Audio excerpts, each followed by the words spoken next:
Hello and a very warm welcome back, my dear listeners. Here's your host Sharmishta taking you back to the skeleton of the dwarf. I had just rounded the corner of the street when I heard the trader call out to me. I turned round to see him hurrying up. Young sir, I forgot one thing. You cannot visit that place wearing such nice clothes. He pointed to my fresh shirt and trousers and shook his head. The man you are going to meet, Jalaluddin. His men are rough in nature. They are grave diggers and they sometimes dig illegally too. If you go wearing such clothes, they will think you are a police spy and will immediately kill you. But Idris Mia, I could just take your name, I'm sure they will understand. Please, young sir. Jalaluddin's men kill first and then ask questions. Do as I tell you. Wear torn, dirty clothes if you can, and say you're a fakir. Okay, Idris Mia, I will do as you say. And trust me, it won't be difficult for me to dress up like a fakir. The next morning, I set out for that place. I guessed I was looking the part. A torn dhoti, which I had further dirtied with wet mud too for extra effect, and a threadbare vest. My hair was appropriately unkempt. As I walked on, a few people even offered me money and food. I smiled to myself. The disguise was perfect. My disguise paid off at Jalaluddin's place too. His men were extra respectful towards a fatigued, hungry, and thirsty fakir. Food and water were laid out for me in no time, and Jalaluddin himself sat with me while I ate.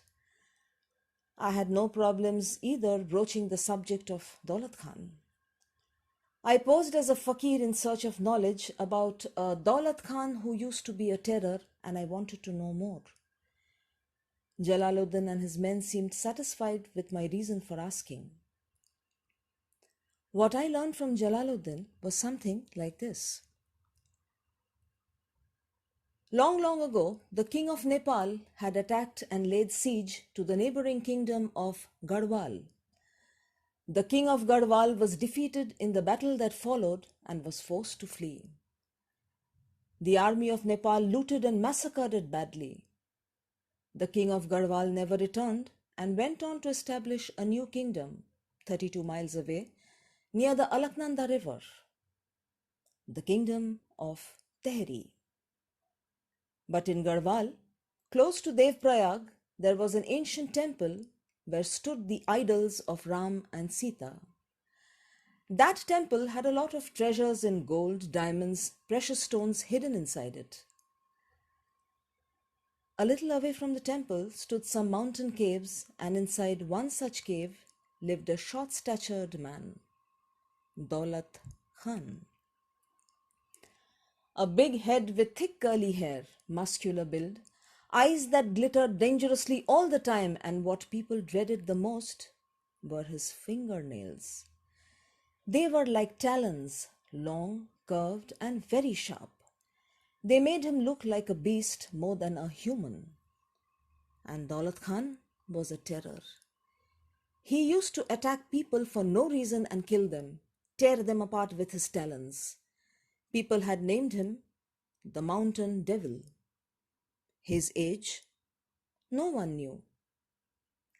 News about Daulat Khan reached the king of Nepal, who was once again looking for ways to attack Garhwal. He secretly sent for Daulat Khan and instructed him to unleash terror over Tehri and Garhwal. And why would Daulat Khan refuse? He attacked Tehri and went on a killing spree. No one could capture him. He used to attack during the night, and because of having immense agility and being a dwarf, he would hide himself in the shadows or speedily climb up a tree or a high wall and escape. One day, a messenger came for him from the king of Nepal again. The king wanted Daulat Khan to steal the treasures which were hidden inside the Ram Sita temple. Riches and treasures were of no interest to Daulat Khan, but looting was. He readily agreed, and one dark night he entered the temple. This temple had a hermit staying in it, who they said used to guard the treasures. When Daulat Khan tried to kill the hermit, it is said that a venomous snake appeared from behind the idols and bit Daulat Khan. The dwarf died within minutes of being bitten. This was the history of Daulat Khan, and unfortunately, I had invited huge trouble upon myself. I returned home with a heavy heart. I realized that there was no way I could get rid of it. Daulat Khan would eventually kill me too. I sent for an ironsmith and got a gate installed at the bottom of the stairs and sealed up all the windows with iron rods. What was I doing? I was taking precautions against a spirit. Would these grill gates and barred windows really help? They say, do not mess with evil, for when it comes upon you, there is no escape.